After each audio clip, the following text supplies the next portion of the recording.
Hi, I'm Elle Wadsworth and I'm a PhD student. Hi, I'm Dave Hammond, a professor in the School of Public Health at the University of Waterloo. On October the 17th, 2018, non-medical cannabis will be legalized in Canada, only the second country in the world to do so. In order to capture the Canadian policy experience, we have interviewed many stakeholders across the country prior to legalization. The series will cover how cannabis will be regulated, changes in the cannabis industry, and why Canada legalized cannabis in the first place.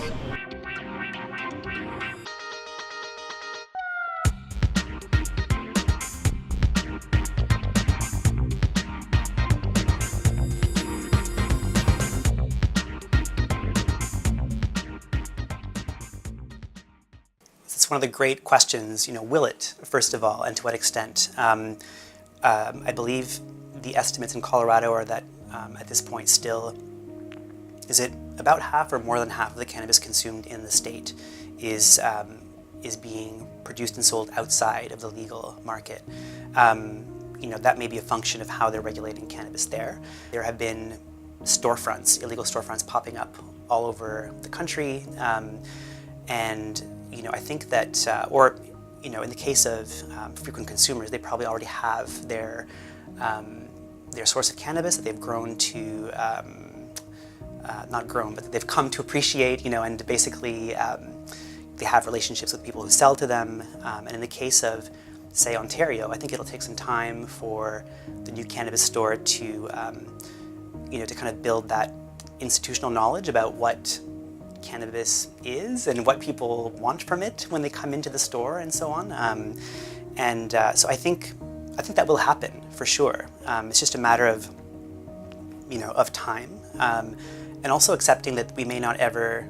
Cannabis is something that's so easy to produce, unlike alcohol, that we may never actually completely, eliminate the black market.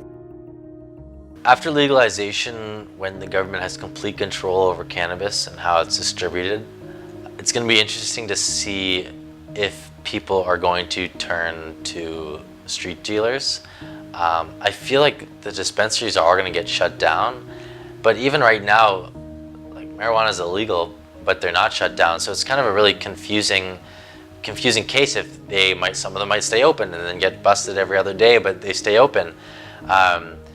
But I think over time you're going to see that people will be turning to the government, to the LCBO, however they plan to distribute it, because they'll get it right eventually. It might not be in the first year or two, but I can see people going there 10 years down the road, as soon as they become a legal age to buy it, going into an LCBO and buying it. I think that strongly depends on the pricing of the legalized marijuana.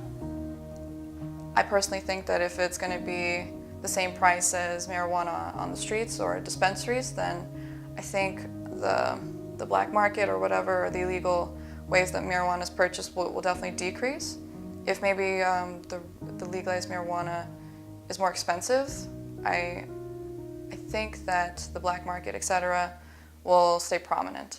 A lot of factors will go into this, price also being another, to the extent that the black market continues to undercut legal cannabis, or to offer people something they can't get, from the licit market, whether it's, quick delivery, you order online, it's at your place within 15-20 minutes, or for that matter, certain strains, or types of cannabis or other products, certainly edibles in the first year. Those are all things that the legal market will have to catch up on, and I think it'll be important that we not kind of overreact or overcorrect early on, to basically say, oh, this isn't working, we've only captured X% of the black market, this is a failed experiment. I think we'll need to be patient about that. We know that some of the most effective mechanisms are price mechanisms. So based on this, and knowing that it seems that there's a more or less linear relationship between the THC level of the cannabis consumed and the harms that one experiences, especially the kind of mental health harms, and long-term also, kind of cognitive and so on issues. We felt that it would be good to recommend a system where, again, for all other things being equal, higher THC products would be more expensive than lower THC products, just to kind of, through price mechanisms, kind of incentivize people or steer them towards products that have lower THC. That overall concept, I think, is really important. But the other thing is the desire on the part of government to replace the existing black market with a licit, regulated market. And to the extent that you are increasing the price of legal cannabis over and above the price of illicit cannabis, you're creating opportunities, obviously, for people to get their cannabis elsewhere. So, to be honest with you, I am not sure that we'll be able to use that particular policy mechanism early on, or at least I am not sure how that would play out, because of this factor where we really do need to have the prices at least be competitive with those of the black market.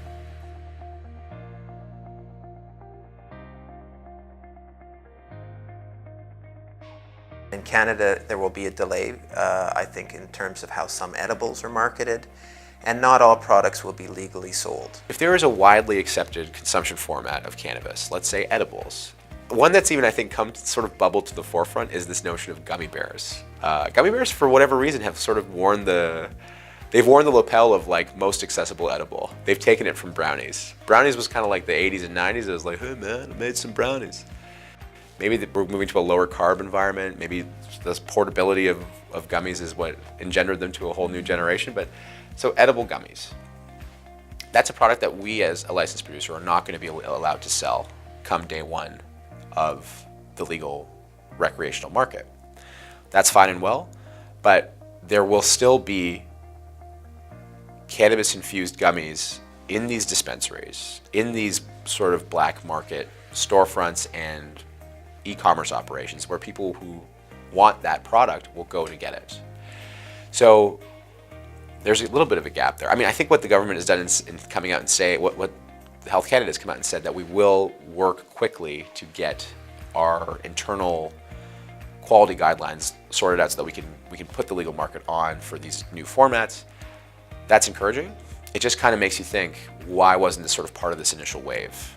Because there's going to be that period where the black market will still have a viable argument to make to consumers and say, oh, you're only going to be able to buy XYZ product formats, but really what you want is this gummy bear.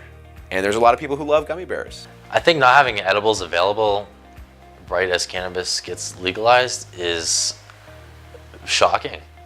Some people don't like to smoke the flower, so I find it troubling to see how these people who don't want to smoke but still want to buy it legally are going to get their products.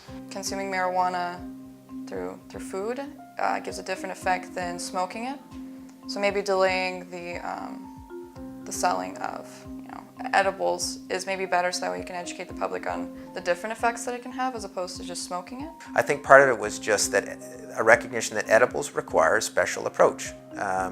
Much more diverse, different product forms, very different levels of THC and dosage, and so I think it was just a function of, I was going to say, not biting off more than they could chew, but recognizing that they need to give it some special thought. Now, obviously, including edibles under a legal framework is important if you're trying to get rid of the illicit market.